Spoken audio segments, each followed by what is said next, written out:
ร้ายหรือสิ่งรบกวนจะนั่งท่าไหนก็ได้นั่งขัดสมาธินั่งพับเพียบแต่ว่าต้องนั่งในท่าทีที่เคารพสำรวมกายวาจาและใจการฝึกหัดสำรวมกายวาจาและใจมีสติคุ้มครองรักษาอยู่ที่การเคลื่อนไหวไปมา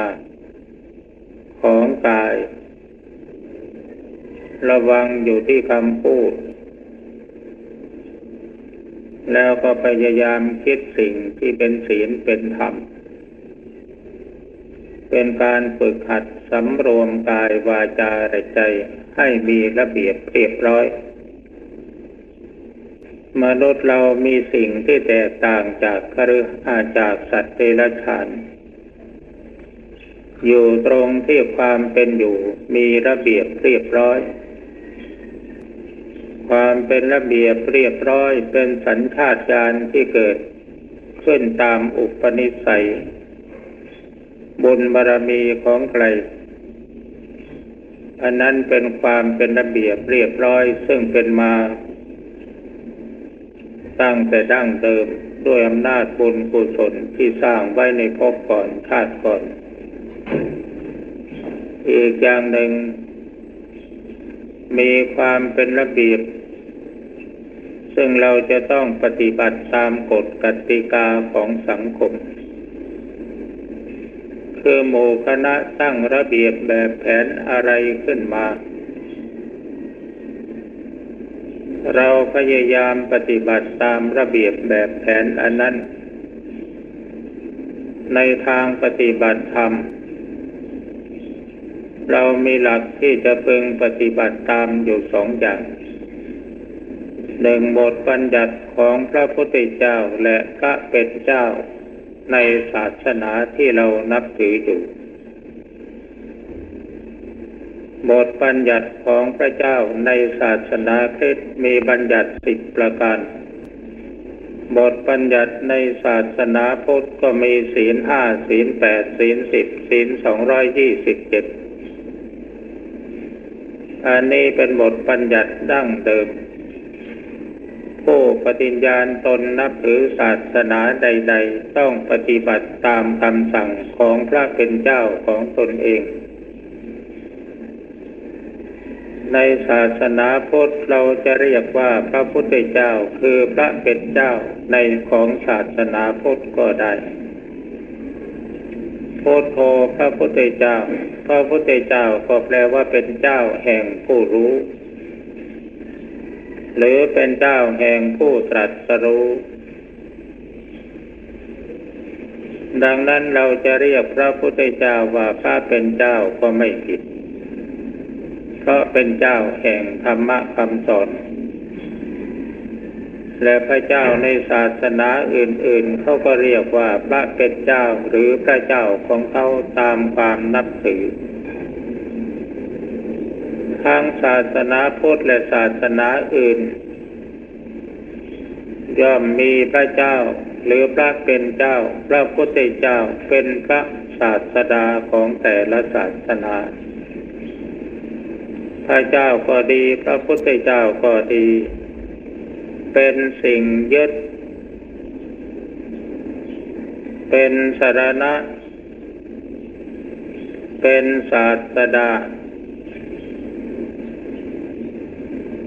ของผู้นับถือหรือผู้ยกย่องว่าท่านเป็นศาสดาแต่ความจริงพระพุทธเจ้าหรือพระเป็นเจ้าเป็นชื่อของคุณธรรมคุณธรรมคือความดีอันบริสุทธิ์สะอาดเกิดขึ้นในจิตของท่านผู้นั้นยกตัวอย่างเช่นพระพุทธเจ้าของเราดังเดิมทีเดียวท่านชายสิทธัตถะไม่ใช่พระพุทธเจ้าก็เป็นท่านชายสิทธัตถะธรรมดาเมื่อพระองค์บำเพ็ญเพียรบำเพ็ญบารมีจนสามารถตรัสรู้ธรรมะของจริง โดยลำพังของพระองค์เองแล้วคุณธรรมที่ทำคนให้เป็นพุทธะเกิดขึ้นที่จิตของท่านแล้วท่านเอาคุณธรรมหรือธรรมอันนั้นมาสอนคนอื่นมีผู้ปฏิบัติตามก็ได้สำเร็จคุณธรรมคือถึงความเป็นพุทธะธรรมะคำสอนของท่านจึงเป็นสิ่งที่มีประโยชน์แก่ประชาชนเป็นนิยานิกธรรมสามารถนำผู้ปฏิบัติให้ดำเนินจิตไปถึงความพ้นทุกข์บรรลุถึงคุณธรรมความเป็นพุทธะเช่นเดียวกันกับพระองค์เมื่อมีผู้มาปฏิบัติตามได้ผลเป็นที่พอใจ แล้วประชาชนพลเมืองเห็นคุณเห็นประโยชน์โดยอาศัยการเผยแพร่ของพระองค์เองบ้างของพระสาวกบ้างโดยที่พระองค์ส่งพระสาวกไปประกาศศาสนาครั้งแรก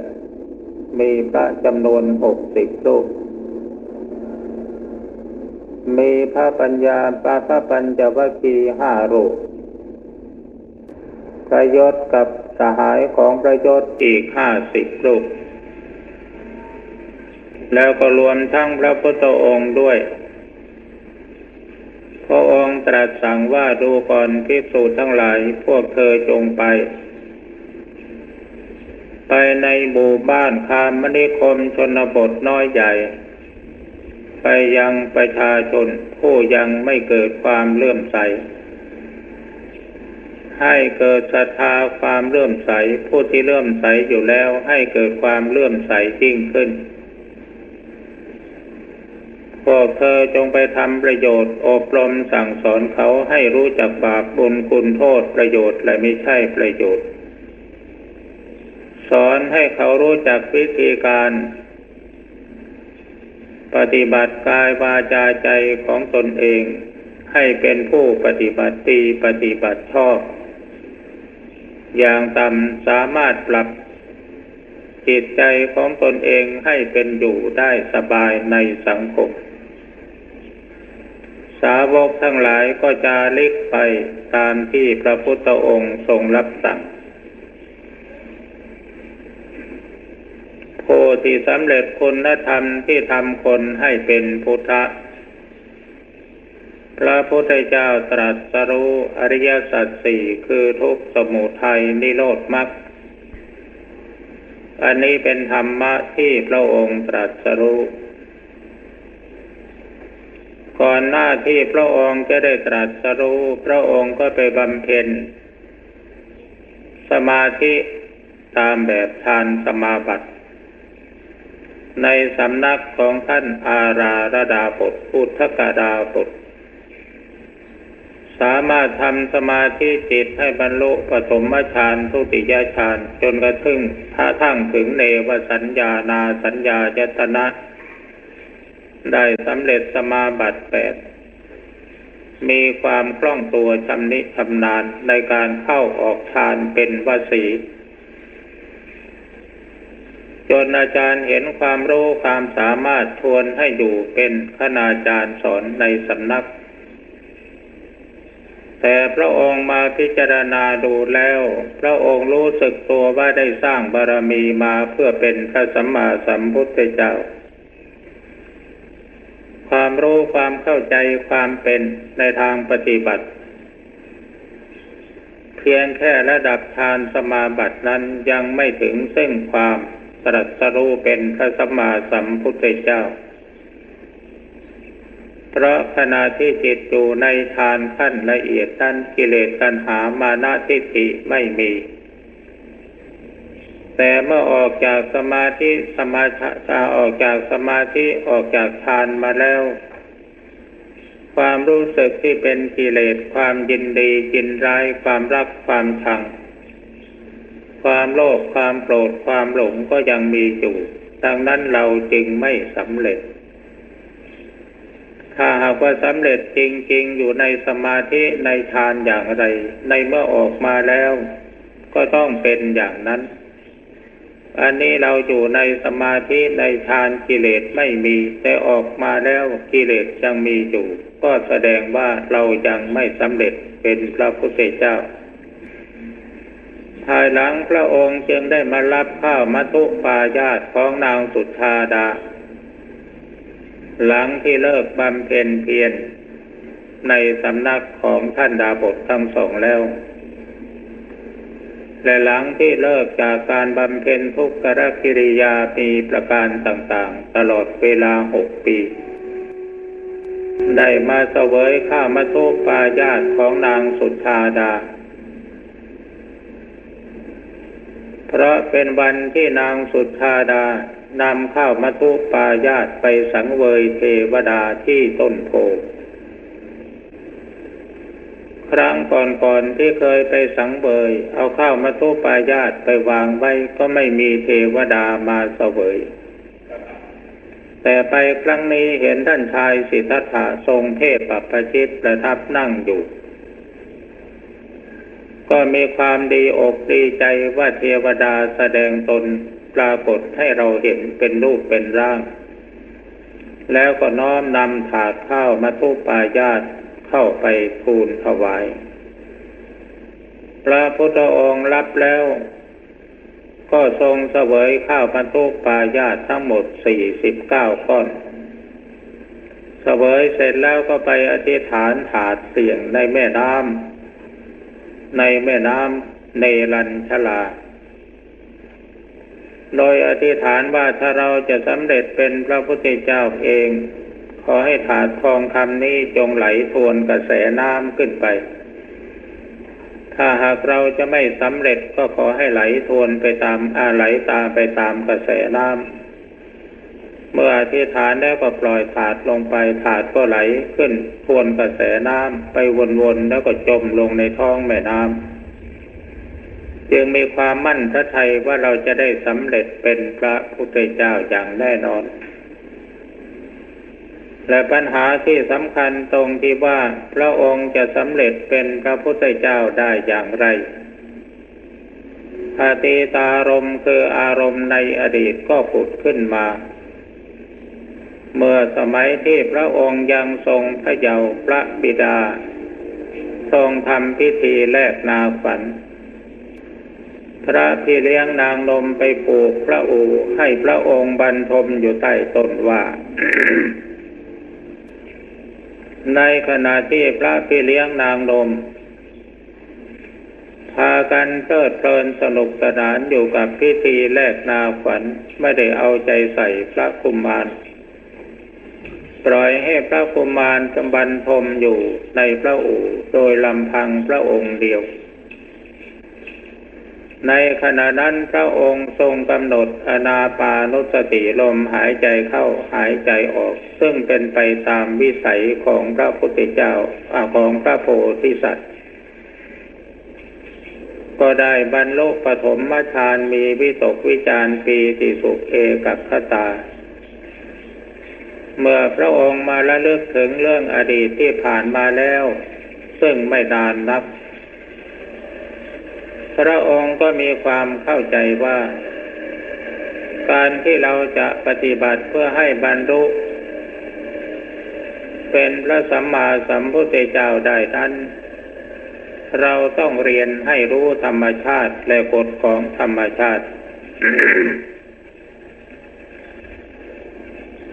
การหายใจเข้าหายใจออกเป็นธรรมชาติของร่างกายพระองค์ก็ตัดสินพระทัยกำหนดลมหายใจเข้าหายใจออกเอาลมหายใจเป็นอารมณ์ของสมาธิเมื่อลมหายใจออกสั้นพระองค์ก็รู้หายใจออกยาวก็รู้ลมละเอียดก็รู้ลมหยาบก็รู้อยู่ที่ลมหายใจเข้าใจว่าในขณะที่พระองค์กำหนดรู้ลมหายใจพระองค์ไม่ได้นึกพุทโธหรือไม่ได้นึกอะไรทั้งสิ้นเป็นแต่เพียงว่ากำหนดจิตให้รู้อยู่ที่ลมหายใจ เพราะในสมัยนั้นพระพุทธเจ้าพระธรรมพระสงฆ์ก็ไม่มีพระองค์ไประลึกถึงใครก็ไม่มีสิ่งที่จะไประลึกถึงก็เพียงแต่ว่านึกรู้อยู่ที่ลมหายใจเข้าหายใจออกเท่านั้นการกำหนดดูลมหายใจเข้าหายใจออกธรรมชาติของจิตถ้ามีสิ่งรู้สติมีสิ่งระลึกในขั้นต้นพระองค์ก็ได้พระสติสัมปชัญญะเข้มแข็งขึ้นมีพลังแก่กล้าขึ้นสามารถที่จะประคับประคองให้พระจิตของพระองค์กำหนดรู้อยู่ที่ลมหายใจเองโดยอัตโนมัติจนกระทั่งจิตสงบเป็นสมาธิมีประกายสว่างไสวพระจิตมีวิตกวิจารคือกำหนดรู้ที่ลมหายใจสติรู้พร้อมอยู่ที่นั่นเมื่อพระจิตของพระองค์กับอารมณ์คือลมหายใจแนบสนิทกันไม่แยกจากกันเรียกว่าเคล้าคลึงเป็นอันเดียวกันจิตก็อันนั้นอารมณ์ก็อันนั้นทำให้กายเบาจิตเบาทำให้กายสงบจิตสงบกายเบาจิตเบากายสงบจิตสงบเป็นอาการของปีติซึ่งกำลังจะเกิดขึ้นกายเบาจิตเบากายสงบจิตสงบเป็นกายวิเวกพระองค์ได้ความสงัดกายความสงบจิตเป็นจิตตวิเวกพระองค์ได้ความสงัดจิตเมื่อจิตสงบตั้งมั่นเป็นสมาธิมีปกติความยินดีไม่มีความยินร้ายไม่มีกิเลสโลภโกรธหลงในขณะนั้นไม่ปรากฏพระองค์จิตของพระองค์ก็ได้อุปธิวิเวกคือความสงัดกิเลสนิวรณ์ห้าความฟุ้งซ่านรำคาญได้หายไปหมดสิ้นพระทัยปลอดโปร่งจิตเสวยปีติและความสุขจิตเสวยความสุขซึ่งเกิดจากปีติเมื่อเป็นเช่นนั้นจิตก็ไม่ดิ้นรนกระวนกระวายบ่ายหน้าสู่ความสงบตามลำดับขั้นตอนจนได้บรรลุปุพเพนิวาสานุสติญาณคือญาณที่ระลึกธาตุผลหลังได้ในชาติก่อนๆโน้นพระองค์เคยเกิดเป็นอะไรเป็นสัตว์เป็นคนเป็นเทวดาอินทร์เป็นยมเป็นยักษ์พระองค์ระลึกธาตุผลหลังได้ตั้งแต่หนึ่งธาตุสองธาตุจนถึงแสนธาตุล้านธาตุไม่มีกำหนดตามวิสัยของพุทธภูมิ แล้วก็ทรงตรัสรู้ว่าพระองค์ได้เวียนว่ายตายเกิดมาในวัฏฏะสงสารนี้นับไม่ถ้วน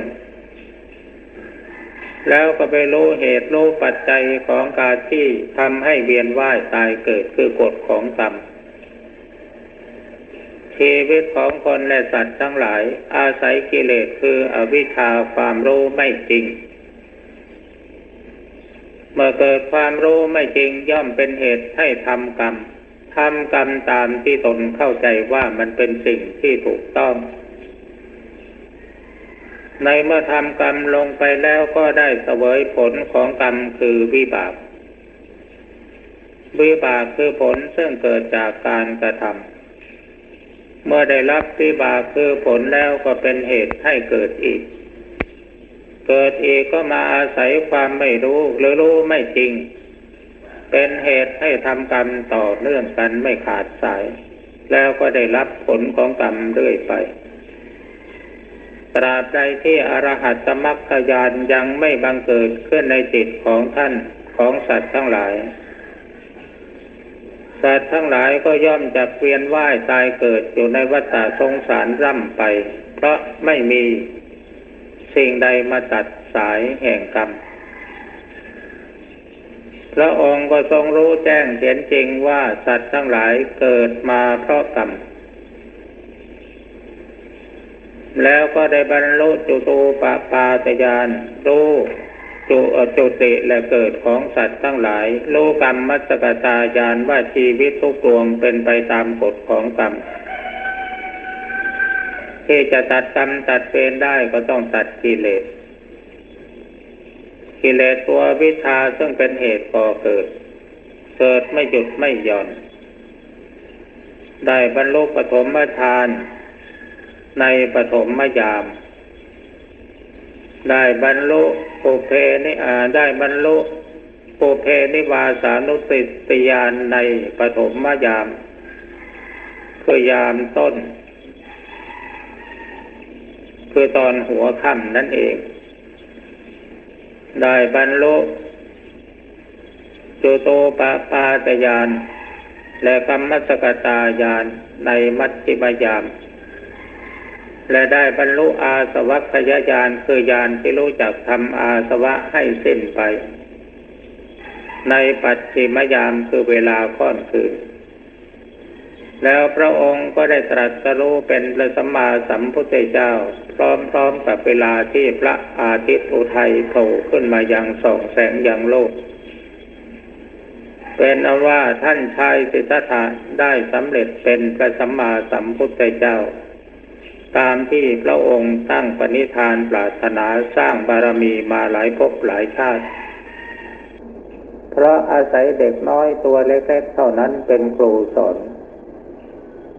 เด็กน้อยตัวเล็กๆนั้นคือใครก็คือพระองค์ท่านเมื่อยังทรงพระเยาว์ท่านผู้ฟังอาจจะสงสัยข้องใจว่าทำไมเด็กจะรู้จักปฏิบัติแล้วมาสอนผู้หลักผู้ใหญ่จนถึงขนาดให้สำเร็จเป็นพระพุทธเจ้าได้อันนั้นมันเป็นวิสัยของพระสัพพัญญูผู้ที่บำเพ็ญบารมีเพื่อความเป็นพระพุทธเจ้านั้นสิ่งสำคัญที่สุดก็คือ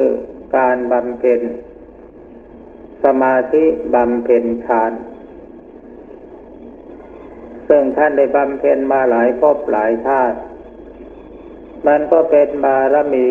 เป็นปรมัตถบารมีสิงสถิตอยู่ในจิตในใจของพระองค์เด็กตัวเล็กๆรู้จักกำหนดลมหายใจทำสมาธิเป็นไปโดยพระบารมีซึ่งเป็นอุปปารมีเป็นพุทธวิสัยซึ่งเป็นเองโดยอัตโนมัติเพราะฉะนั้นการที่เราจะมาประพฤติปฏิบัติธรรมขอได้โปรดพิจารณาถึงปฏิปทาของพระพุทธเจ้าที่พระองค์ได้บำเพ็ญมาพระพุทธองค์พยายามเรียนให้รู้ธรรมชาติก็คือกายกับใจสถานการณ์ในสิ่งแวดล้อมในตัวของเรามีตาหูจมูกลิ้นกายใจอันนี้เป็นสิ่งที่เรามีอยู่โดยธรรมชาติของตาต้องดูธรรมชาติของหูต้องฟังธรรมชาติของจมูกดมกลิ่นธรรมชาติของลิ้นรับรสธรรมชาติของกายถูกต้องสัมผัสธรรมชาติของใจนึกคิดสิ่งทั้งหลายเหล่านี้นักปราชญ์บัญญัติว่าเป็นสภาวะธรรมคือธรรมชาติในเมื่อรู้ความจริงของธรรมชาติที่ปรากฏว่ามีอยู่เป็นอยู่โดยธรรมชาติเรามาพิจารณาถึงธรรมชาติเอาอย่างง่ายๆธรรมชาติของสิ่งที่มีชีวิตอยู่ธรรมชาติของมนุษย์พ่อแม่เป็นมนุษย์ลูกเกิดมาก็เป็นมนุษย์นี่ก็เป็นธรรมชาติอันหนึ่งธรรมชาติของสัตว์เดรัจฉานพ่อแม่เป็นสัตว์เดรัจฉานลูกเกิดมาก็เป็นสัตว์เดรัจฉานนี่เป็นธรรมชาติอันหนึ่งและสิ่งที่มีกายมีใจคนสัตว์ก็ดีเกิดขึ้นมาแล้วต้องแก่เจ็บตายอันนี้ก็เป็นธรรมชาติอันหนึ่งวัตถุทั้งหลายที่มีอยู่เป็นอยู่โดยธรรมชาติก็ดีที่บุคคลเสกสรรปั้นแต่งสร้างขึ้นก็ดีอันนั้นก็เป็นธรรมชาติก็ต้องมีความเปลี่ยนแปลง ยักย้ายมีการเกิดขึ้นทรงอยู่สลายตัวนั่นคือกฎของธรรมชาติภาษาบาลีท่านบัญญัติว่าอนิจจังไม่เที่ยงทุกขังเป็นทุกข์อนัตตาไม่เป็นตัวเป็นตนทุกสิ่งทุกอย่างที่เป็นไปตามกฎธรรมชาติแล้วมันมาเกี่ยวข้องกับมนุษย์ได้อย่างไรก็เพราะมนุษย์ก็เป็นธรรมชาติชิ้นหนึ่งมันจึงมีส่วนเกี่ยวข้องกันแล้วเมื่อธรรมชาติทั้งหลายเหล่านั้นเป็นไปตามกฎความจริงของเขาทำไมมนุษย์มันจึงต้องไปทุกข์ไปเดือดร้อนแล้วก็เกิดทุกข์ขึ้นมาอย่างมหันต์คำตอบก็คือว่ามนุษย์ที่มันจองหองมันอยากไปเป็นใหญ่กว่าสิ่งทั้งปวงแล้วมันก็เอาความรู้สึกจิตใจของมันเข้าไปขัดขวางต่อสิ่งซึ่งมันจะเป็นไปโดยกฎของธรรมชาติซึ่งไม่มีใครห้ามได้แล้วเมื่อมันเกิดขัดใจของมนุษย์ที่เอาใจไปขัดขวางมันก็เกิดทุกข์เพราะไม่สมหวังเพราะฉะนั้นสภาวะหรือธรรมชาติทั้งหลายมันจึงทำให้มนุษย์ต้องเกิดทุกข์เกิดเดือดร้อนเพราะมนุษย์อยากจะเป็นผู้ยิ่งใหญ่กว่าสิ่งทั้งปวงนี่จุดเริ่มของความทุกข์มันก็อยู่กันที่ตรงนี้เพราะฉะนั้นเมื่อนักปราชญ์จะเป็นนักปราชญ์ในศาสนาใดก็ตามในเมื่อท่านรู้แจ้งเห็นจริงตามภูมิปัญญาของท่านว่าสิ่งนี้มันเป็นแนวทางปฏิบัติเพื่อให้มนุษย์เกิดความสุขหรือทำให้มนุษย์มีศีลมีธรรมจะได้อยู่ร่วมโลกกันอย่างสันติสุขศาสดาแต่ละองค์ศาสดาแต่ละท่านก็นำคำสอนของตนเองมาเผยแพร่มาอบรมสั่งสอนปวงชนให้รู้จักคำสอนของแต่ละท่านแล้วก็ให้ประพฤติปฏิบัติตามซึ่งมันเป็นหลักใจและเป็นหลักกลางสาธารณะทั่วไปคือหลักการบำเพ็ญสมาธิ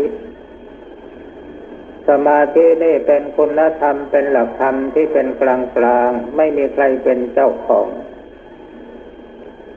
เป็นสาธารณะทั่วไปทุกศาสนาและทุกลัทธิแม้คนไม่มีศาสนาหรือไม่เคยปฏิญาณตนว่าเราจะนับถือศาสนานั้นศาสนานี้เขาเหล่านั้นก็ได้ปฏิบัติสมาธิภาวนากันมาแล้วไม่เฉพาะแต่เราที่จะไปมีความรู้สึกว่าเราเป็นคนในศาสนาใดสังกัดในศาสนาใดเป็นลูกศิษย์ของศาสดาองค์ใดเพราะธรรมะเป็นของกลางใครปฏิบัติก็ได้ไม่เลือกหน้าแต่ความแตกต่างของลัทธิและศาสนาอยู่ตรงที่บทบัญญัติที่พระเจ้าของใครบัญญัติขึ้นเท่านั้นดังที่ได้กล่าวแล้วในเบื้องต้นกฎระเบียบของแต่ละศาสนานั่นแหละคือบัญญัติของเจ้าของศาสนาในศาสนาพุทธพระพุทธเจ้าก็ทรงบัญญัติศีล 5 ศีล 8 ศีล 227ให้ลูกศิษย์มาให้บริษัทของท่านถือเป็นหลักปฏิบัติใครจะปฏิบัติเพื่อละบาปความชั่วตามกฎเกณฑ์ที่พระองค์ทรงเทศเอาไว้ต้องปฏิบัติตามกฎนี้อันนี้เป็นกฎบัญญัติบังคับตายตัวความแตกต่างของแต่ละลัทธิแต่ละศาสนาอยู่กันที่ตรงนี้ทีนี้เรามาวกเข้าถึงหลักการปฏิบัติซึ่งเป็นเรื่องราวที่เราจะพูดคุยกันในวันนี้คือหลักแห่งสมถะและวิปัสสนากรรมฐานการปฏิบัติสมถะและวิปัสสนากรรมฐานก็เป็นหลักสาธารณะทั่วไปอีกนั่นแหละเพราะว่าธรรมะนั้นมันเป็นของกลางไม่ใช่ของใครใครปฏิบัติก็เป็นของผู้นั้นไม่เลือกว่าใครจะอยู่ในศาสนาใดสังกัดเป็นบริษัทเป็นลูกศิษย์ของพระเจ้าองค์ใดปฏิบัติได้สม่ำเสมอกัน หลักของการปฏิบัติก็คือว่าทำจิตให้มีอารมณ์สิ่งรู้ทำสติให้มีสิ่งระลึกตามคำพีร์ที่นักปราชญ์ได้บัญญัติเอาไว้มีหัวข้อใหญ่ๆ2ประการซึ่งเราเรียกว่ากรรมฐานกรรมฐานแปลว่าที่ตั้งของการงานหมายถึงการงานในทางจิตได้แก่การปฏิบัตินั่นเองแยกออกเป็น2ประการคือสมถกรรมฐานและวิปัสสนากรรมฐานการปฏิบัติอันใดเนื่องด้วยบริกรรมภาวนาคือเพ่งคือท่องมนต์ซ้ำๆเอาไว้เพียงบทเดียวจะเป็นคำใดก็ได้ในหลักพระพุทธศาสนาตามหลักอนุสติ10พุทธานุสติธัมมานุสติสังฆานุสติเป็นต้นเมื่อผู้ปฏิบัติมาท่องบริกรรมภาวนาพุทโธพุทโธพุทโธพุทโธอยู่เป็นต้นหรือบริกรรมภาวนาอย่างอื่นคนนอกจากศาสนาพุทธจะทำสมาธิภาวนาก็ท่องชื่อพระเจ้าของตนเองหรือจะนึกในใจว่าเยซูเยซูเยซูอยู่ในใจก็เป็นบริกรรมภาวนาสามารถที่จะทำจิตให้สงบตั้งมั่นเป็นสมาธิได้เพราะฉะนั้นหลักสมถะตามคัมภีร์ที่ท่านกล่าวเอาไว้มีถึง40ประการในจำนวน40ประการนี้ใครจะปฏิบัติอย่างใดอย่างหนึ่งจนกระทั่งทำจิตให้เป็นสมาธิได้ก็ไม่จำเป็นจะต้องไปปฏิบัติให้ครบถ้วนถึง40ประการปฏิบัติอย่างใดอย่างหนึ่งให้จิตสงบได้ก็พอแล้วที่ได้คำว่าสมถะนั้นหมายถึงความสงบสมถะแปลว่าความสงบสมาธิก็แปลว่าจิตตั้งมั่นจิตตั้งมั่นชอบหมายถึงผู้บำเพ็ญภาวนาแล้วจิตสงบลงไปนิ่งรู้ตื่นเบิกบานหรือบางทีจิตมีวิตกวิจารปีติสุขเอกคตาจิตสงบตั้งมั่นลงไปเป็นสมาธิเพราะฉะนั้นสมถะนี้การปฏิบัติแบบสมถะก็เพื่อมุ่งหมายให้จิตสงบตั้งมั่นเป็นสมาธิเอากันแค่นี้ก่อนและเป็นชื่อแห่งการปฏิบัติเป็นชื่อแห่งวิธีการ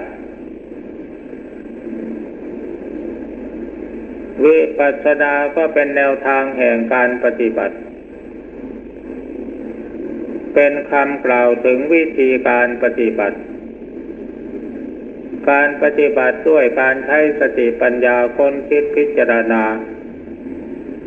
หรือการตามรู้อารมณ์จิตของตนเองเมื่อจิตคิดขึ้นมาปล่อยให้คิดไปมีสติกำหนดตามรู้จนกระทั่งจิตสงบลงเป็นสมาธิเหมือนกันกับบริกรรมภาวนาดังนั้นทั้งสองอย่างทั้งสมถะวิปัสสนาเป็นชื่อของวิธีการจุดมุ่งหมายของการปฏิบัติทั้งสองอย่างเพื่อมุ่งให้จิตสงบเป็นสมาธิมีวิตกวิจารปีติสุขเอกคตาจุดประสงค์เพื่ออะไร1เพื่อระงับนิวรณ์5ประการอันเป็นธรรมที่เป็นฝ่ายอกุศลมาคอยกั้นกลางจิตไม่ให้บรรลุถึงคุณงามความดีคือสมาธิและกั้นกลางจิตไม่ให้เกิดสติปัญญารู้แจ้งเห็นจริงในธรรมตามความเป็นจริง ดังนั้นการปฏิบัติสมาธิทั้งสมถะและวิปัสสนาในขั้นต้นจึงมุ่งหมายที่ทำจิตให้สงบเป็นสมาธิมีพลังงานพอที่จะขจัดนิวรณ์5ประการให้หายออกไปจากจิตชั่วขณะที่จิตอยู่ในสมาธิทั้งสองประการนี้มีจุดมุ่งดังที่กล่าวมาแล้วนั้นและทั้งสองประการนี้เมื่อปฏิบัติทำจิตให้สงบลงไปได้ความสงบนิ่งของจิตเป็นสมถะหรือเป็นสมาธิถ้าสงบนิ่งจนกระทั่งตัวหายมีแต่จิตดวงเดียวนิ่งใสสว่างอยู่ก็เป็นสมาธิเป็นสมถะบริกรรมภาวนาก็มีผลเกิดขึ้นอย่างนี้การใช้สติปัญญาค้นคิดพิจารณาสิ่งต่างๆหรือตามรู้อารมณ์จิตเมื่อผลเกิดขึ้นก็คือสมาธิจิตสงบนิ่งรู้ตื่นเบิกบานมีปิติมีความสุขมีความเป็นหนึ่งเหมือนกันกับบริกรรมภาวนาดังนั้นคำว่าสมถะก็ดีวิปัสสนาก็ดีจึงเป็นชื่อแห่งวิธีการดังนั้นขอให้ท่านผู้ฟังและนักปฏิบัติทั้งหลายพึงหายข้อข้องใจในแง่ที่ว่าภาวนาอย่างนี้แล้วจิตได้แต่สมถะไม่ถึงวิปัสสนา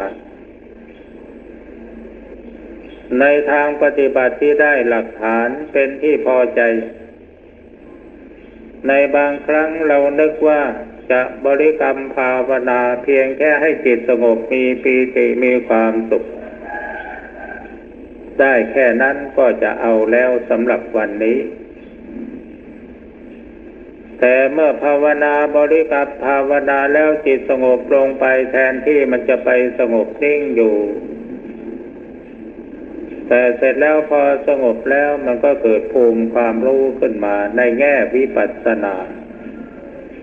คือจิตกำหนดรู้สภาวะธรรมไปเองโดยอัตโนมัติรั้งไม่อยู่แต่ในบางครั้งบางทีเราพิจารณาว่าจะให้มันเกิดวิปัสสนาพอพิจารณารูปนามว่าไม่เที่ยงเป็นทุกข์เป็นอนัตตา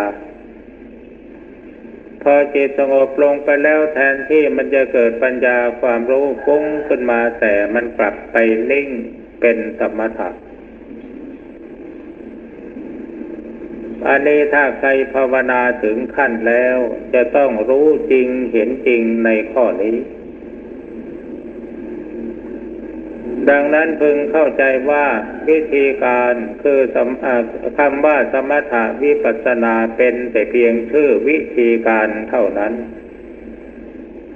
เราบริกรรมภาวนาจิตสงบนิ่งมีวิตกวิจารปีติสุขเอกัคคตาจิตปล่อยวางวิตกวิจารมีแต่ปีติสุขเอกัคคตาจิตปล่อยวางปีติมีแต่สุขเอกัคคตาจิตปล่อยวางสุขมีแต่เอกัคคตากับอุเบกขากายหายไปหมดแล้วยังเหลือแต่จิตดวงเดียวนิ่งใสสว่างอยู่จิตสงบเป็นสมาธิขั้นอัปปนาเป็นสมถกรรมฐานสมถกรรมฐานนี่มีปัญญาด้วยไหมมีวิปัสสนาด้วยไหมมีสิความสงบนิ่งของจิตเป็นสมาธิเป็นสมถะความรู้ว่านี่สมาธินี่สมถะนี่วิตกนี่วิจารนี่ปีตินี่ความสุขนี่ความเป็นหนึ่งนี่ฌานที่หนึ่ง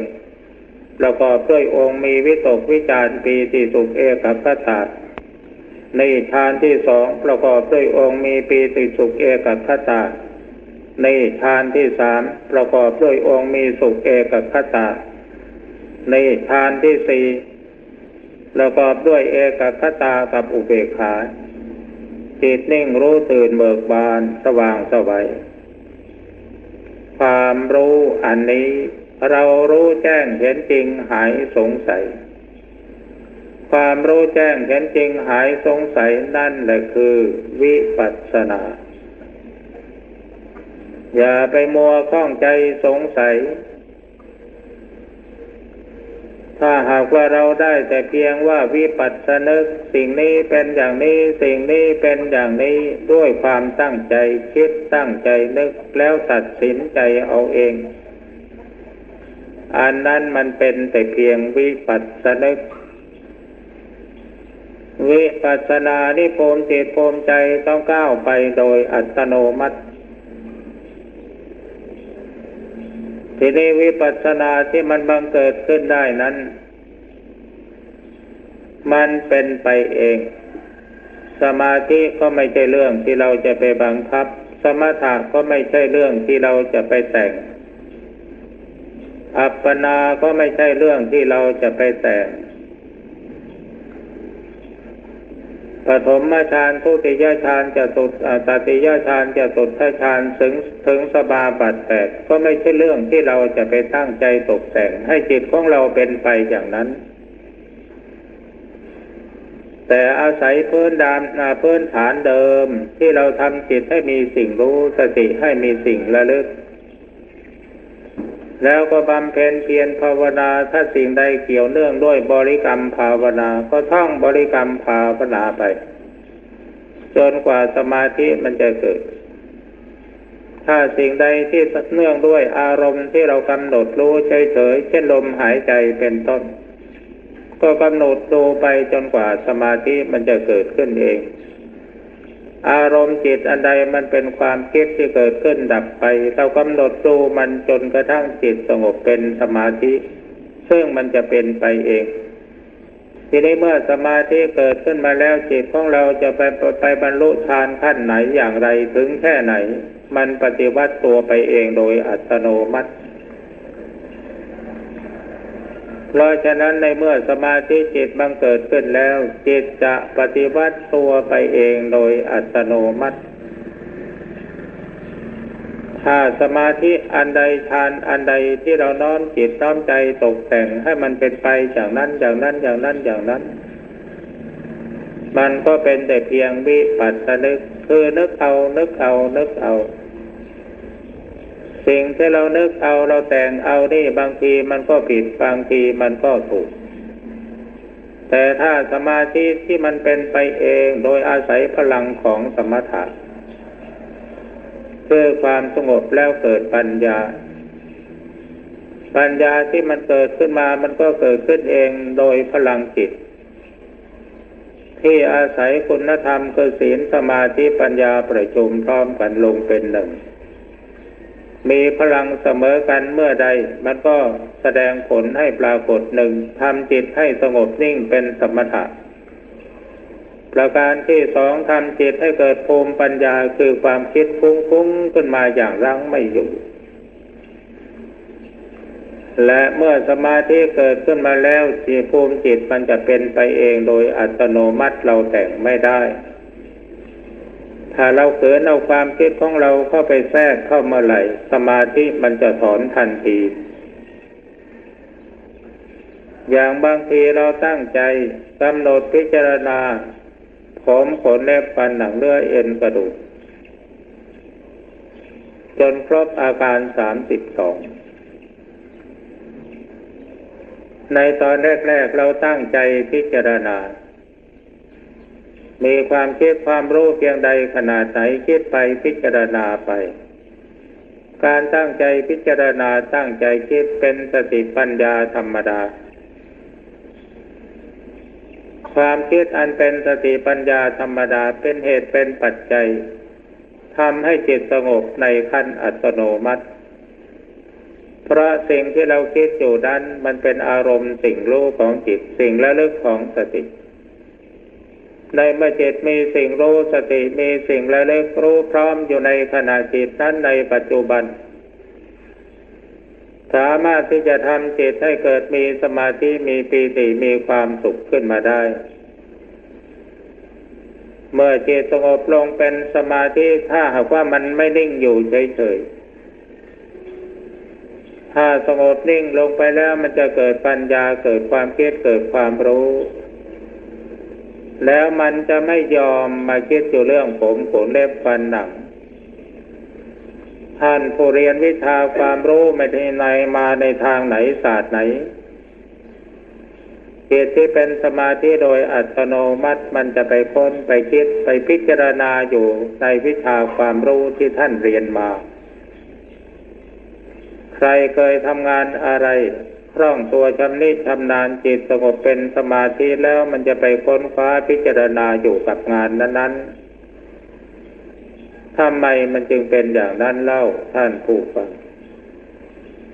เพราะโดยวิสัยสัญชาตญาณของมนุษย์หรือของใครก็ตามสิ่งใดที่มันคล่องตัวอยู่เป็นนิจเป็นประจำในเมื่อจิตถึงซึ่งความเป็นเองแล้วมันจะวิ่งเข้าไปสู่หลักธรรมชาติของมันเคยปรุงเคยแต่งเคยรักเคยชอบเคยอะไรอย่างไรมันก็จะไปปรุงไปแต่งสิ่งเหล่านั้นแหละขึ้นมาทีนี้เมื่อสิ่งเหล่านั้นมันเกิดขึ้นมาแล้วผู้ปฏิบัติควรจะทำอย่างไรถือว่าสิ่งนั้นเป็นอารมณ์สิ่งรู้ของจิตกำหนดสติตามรู้ทันทีมันจะปรุงแต่งไปถึงคนรักคนชอบคนเกลียดคนชังเรื่องงานเรื่องการอะไรต่างๆที่ปาฐะก็ปล่อยให้มันปรุงมันแต่งไปหน้าที่ของเราเพียงแต่กำหนดสติตามรู้ตั้งใจรู้หรือจะรู้อยู่ในทีถ้าเราไปตั้งใจว่าเราจะกำหนดรู้สภาพจิตมันเปลี่ยนแล้วสมาธิจะถอนทันทีสิ่งที่กำลังรู้อยู่นั้นมันจะหายไปถ้าว่าท่านผู้ใดประคองจิตให้อยู่ในลักษณะเฉยๆรู้อยู่ในทีโดยไม่ให้มีความตั้งใจหรือความเปลี่ยนแปลงความรู้สึกเกิดขึ้นแล้วสติสัมปชัญญะมันจะวิ่งตามความคิดความรู้ไปเองโดยอัตโนมัติเมื่อมีสติสัมปชัญญะแก่กล้าขึ้นกำหนดตามรู้อารมณ์จิตที่มันปรุงมันแต่งขึ้นในเรื่องที่มันคิดขึ้นมาซึ่งเป็นเรื่องอะไรก็ได้ตัวคิดก็คิดไปตัวรู้ก็รู้ไปตัวคอยควบคุมคือสติก็ควบคุมไปเองโดยอัตโนมัติ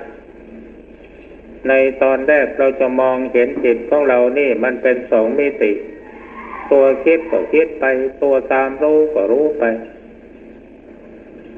แล้วในที่สุดมิติหนึ่งมันจะปรากฏขึ้นในท่ามกลางของกาย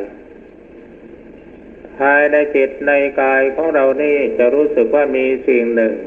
นิ่งเด่นอยู่แต่ตัวคิดก็คิดอยู่ตัวตามรู้ก็ตามรู้อยู่มันเป็นสามมิติในลักษณะอย่างนี้เรียกว่าจิตอารมณ์จิตผู้ทำงานจิตผู้รับผลงานมันแยกกันออกเป็นคนละส่วนสองตัวที่มันกำหนดตามรู้ไล่กันไปอยู่นั่นเป็นตัวทำงานตัวที่มานิ่งอยู่เฉยๆเป็นตัวจิตใต้สำนึกคอยเก็บผลงานสองตัวที่ทำงานอยู่นั่นมันออกไปจากตัวนิ่งส่งกระแสออกไปทำงานแต่ทำงานอย่างไม่มีความยึดมั่นถือมั่นจิตกับอารมณ์แยกกันออกได้โดยเด็ดขาดเราจะรู้ชัดว่านี่ตัวจิตนี่ตัวสตินี่ตัวอารมณ์เราจะรู้กันชัดเจนในช่วงนี้แล้วการปฏิบัติของเราก็จะได้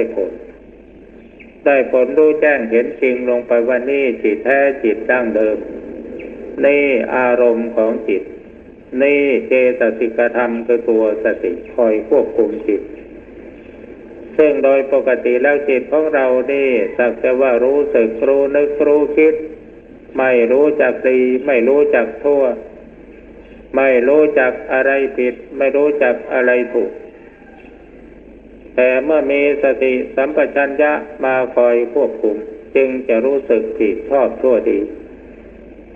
ดังนั้นการปฏิบัติสมถะก็ดีวิปัสสนาก็ดีจุดมุ่งหมายก็เพื่อยังจิตให้เกิดมีสมาธิมีสติปัญญารู้แจ้งเห็นจริง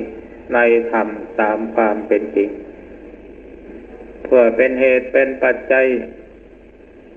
ให้กิเลสมันหมดไปหรือเบาบางลงที่เราหลงยึดมั่นถือมั่นในสิ่งต่างๆอยู่ในโลกนี้เพราะว่าสติของเรายังอ่อนปัญญาของเราจึงไม่ปราดเปรื่อง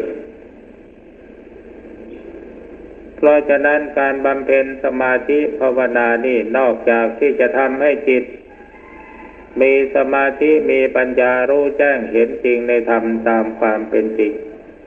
แต่จุดมุ่งหมายของผลการปฏิบัติอยู่ที่ตัวสติ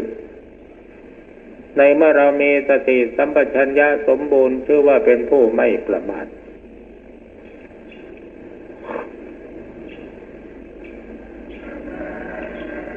ที่ว่าธรรมะที่ว่า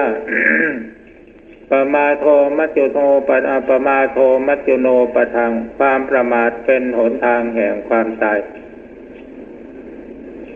ในเมื่อถามว่าความประมาทคืออะไรความประมาทคือความขาดสติ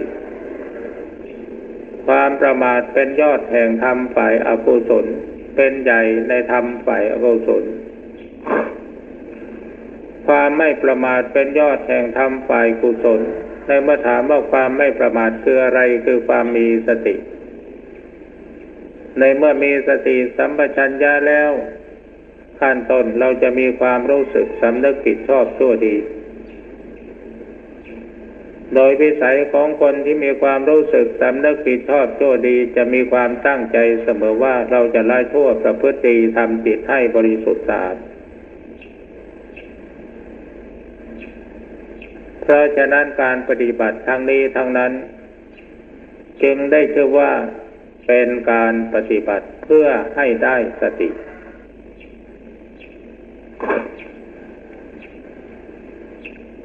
ในฐานะที่เวลานี้เราทั้งหลายมานั่งเรียนธรรมปฏิบัติธรรมอยู่ในวัดในสายของท่านอาจารย์เสาอาจารย์มั่นก่อนที่จะจบบรรยายนี้ขอนำเอาโอวาทของท่านอาจารย์เสาอาจารย์มั่นมาเล่าให้ท่านทั้งหลายฟังพอเป็นคติโอวาทอันเป็นหัวใจของท่านอาจารย์เสาอยู่ตรงที่ว่าเวลานี้จิตข้าไม่สงบมีแต่ความคิดเมื่อลูกศิษย์ผู้รู้เท่าไม่ถึงการได้ยินคำพูดของอาจารย์เป็นนี้ก็เข้าใจว่าภูมิจิตภูมิใจของอาจารย์นี่เสื่อมแล้วจิตไม่สงบมีแต่ความคิดก็จิตฟุ้งซ่านอาจารย์ไม่มีภูมิจะอยู่เป็นลูกศิษย์อาจารย์ได้อย่างไรบางท่านถึงกับเตรียมบริขารที่จะย้ายไปหาอาจารย์อื่นไปขึ้นสังกัดกับอาจารย์อื่นแต่เมื่อฐานท่านอาจารย์เสาเข้าไปจริงๆว่าเมื่อจิตมันมีแต่ความคิดมันเป็นความฟุ้งซ่านหรืออย่างไรท่านก็ตอบว่าถ้ามันเอาแต่นิ่งมันก็ไม่ก้าวหน้าในเมื่อมาพิจารณาถึงโอวาทของท่านอาจารย์เสาในข้อนี้ทำให้หวนนึกถึงหลักอันเป็นคำสอนที่พระพุทธเจ้าทรงประทานไว้คือศีลสมาธิปัญญามีภาษิตที่กล่าวไว้ว่าศีลปริภาวิโตสมาธิมหัพพโลโหติมหานิสังโสสมาธิปริภาวิตาปัญญามหัพพลาโหติมหานิสังสะปัญญาปริภาวิตังจิตตังสัมมะเดวะอาสเวหิวิมุตติ ศีลอบรมสมาธิ สมาธิอบรมปัญญาปัญญาอบรมจิตศีลบริสุทธิ์สะอาดดีเป็นคุณธรรมประกันความปลอดภัยของผู้บำเพ็ญสมาธิสมาธิที่มีศีลเป็นเครื่องประกันความปลอดภัยเมื่อเกิดขึ้นแล้วย่อมทำให้เกิดปัญญาเมื่อปัญญาเกิดขึ้นแล้วจะรู้ว่าอะไรผิดอะไรถูกอาศัยศีลเป็นเครื่องตัดสินสิ่งใดไม่ผิดศีลสิ่งนั้นก็เป็นการถูกต้องทีนี้ปัญญาก็คืออะไรปัญญาก็คือความคิดความรู้ที่เกิดผุดขึ้นในสมาธิความคิดความรู้ที่เกิดขึ้นในสมาธิถ้าสติตามรู้ไม่ทันเป็นความฟุ้งซ่านแต่ถ้าสติมีพลังเข้มแข็งสามารถกำหนดตามรู้ทันอยู่ทุกขณะจิตเป็นปัญญาในสมาธิเรียกว่าภาวนามยปัญญาเมื่อผู้ภาวนามีปัญญาเกิดขึ้นในสมาธิเขาย่อมมีสติกำหนดรู้อารมณ์จิตหรือความรู้ที่เกิดดับอยู่ทุกขณะจิตอารมณ์ที่เกิดดับอยู่ทุกขณะจิตนั้นเป็นอารมณ์สิ่งรู้ของจิตเป็นสิ่งระลึกของสติเมื่อสติตัวนี้ทำหน้าที่เองโดยอัตโนมัติโดยรู้สึกว่าทุกสิ่งทุกอย่างมันเป็นไปเองตัวความรู้ก็เกิดขึ้นเองสติก็คอยควบคุมเองโดยอัตโนมัติถ้ายิ่งกำหนดรู้ไปนานเท่าไรจิตยิ่งผ่องใสจิตยิ่งปลอดโปร่งความคิดยิ่งเร็วขึ้นแล้วความคิดอันนี้มันจะไปขาดตอนกันเป็นช่วงใดที่จิตสามารถกำหนดรู้จริงเห็นจริงในธรรมตามความเป็นจริงในแง่ใดแง่หนึ่งแล้วเขาจะตัดกระแสแห่งความคิดนั้นเข้าไปสู่ความหยุดนิ่งแล้วก็มีปีติมีความสุขรู้ตื่นเบิกบานเป็นสมถะกรรมฐานแล้วก็รู้แจ้งเห็นจริงในสิ่งที่ต้องการรู้ว่าสิ่งนี้มันเป็นสิ่งนี้ความสงบนิ่งเป็นสมถะความรู้ว่านี่คือสิ่งนี้เป็นวิปัสสนาเพราะฉะนั้นสมาธิไม่มีก็ไม่มีฌานไม่มีก็ไม่มีปัญญาไม่มีวิปัสสนาวิปัสสนาไม่มีก็ไม่มีวิชาความรู้แจ้งเห็นจริงเมื่อไม่รู้แจ้งเห็นจริงจิตไม่ปล่อยวางความหลุดพ้นก็ไม่มีมันเป็นคุณธรรมต่อเนื่องกันไปอย่างนี้อันนี้เป็นโอวาทของท่านอาจารย์เสาส่วนโอวาทของท่านอาจารย์มั่นนั้นขีติโพตังถ้าท่านผู้ใดได้อ่านหนังสือมุตโตไทยก็จะจำได้ขีติโพตังนี่เป็นโอวาทของท่านอาจารย์มั่นความหมายของคำว่าขีติโพตังนี่หมายความว่าอย่างไรขีติ